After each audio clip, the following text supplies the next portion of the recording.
Elaine Jones placed you at Weatherfield General on the exact same day, at the exact same time that you just so happened to be there. That's an extraordinary coincidence, isn't it? She must have caught sight of me. I don't know. Well, let's stop the pretense, shall we, Mr. Metcalfe? After your little visit to the hospital, Elaine Jones changed her mind about giving evidence. That's just a fact. Because you bullied her into withdrawing. That's also a fact, isn't it? No. I'd no need to. I could have told you she would back out.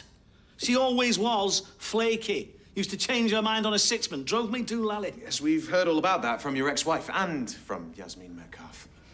About your impatience with them, your attempts to control them. Good luck to anyone trying to control that pair. But Elaine let you down, though, didn't she?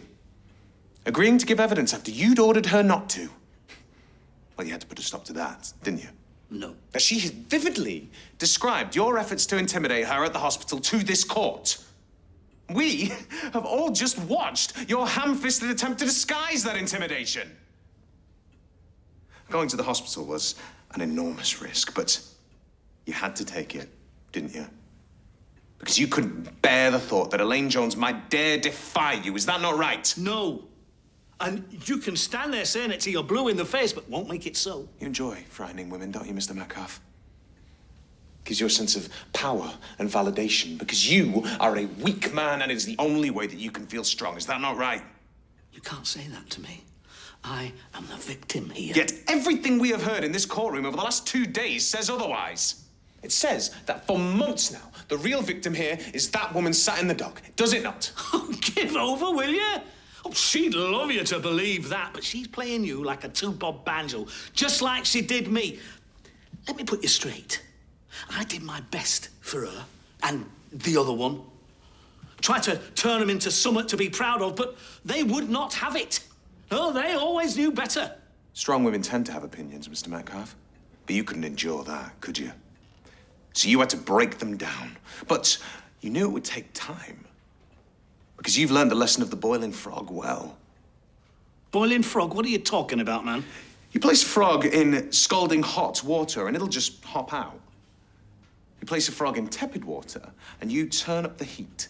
Little by little, you'll boil that frog alive. And that's exactly what you did to Elaine Jones and Yasmeen Metcalfe, isn't it? Only in your head. You took two confident women. You won their love, and then day by day, you chipped away at their self-esteem and bullied them mercilessly until they lived in terror of you. Is that not right? No, it is not. You enjoyed seeing Elaine frightened at the hospital, didn't you?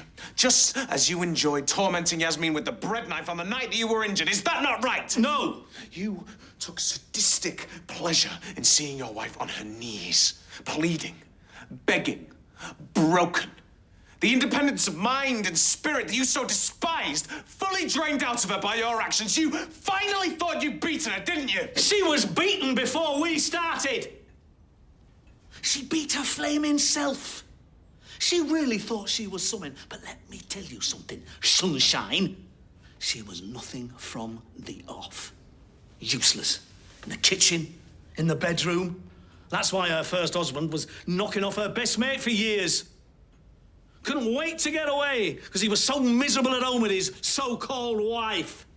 Not that she blamed herself. No, she never did. But I made her take a good hard look in the mirror, and it's not my fault that she didn't like that pathetic excuse for a woman that she saw.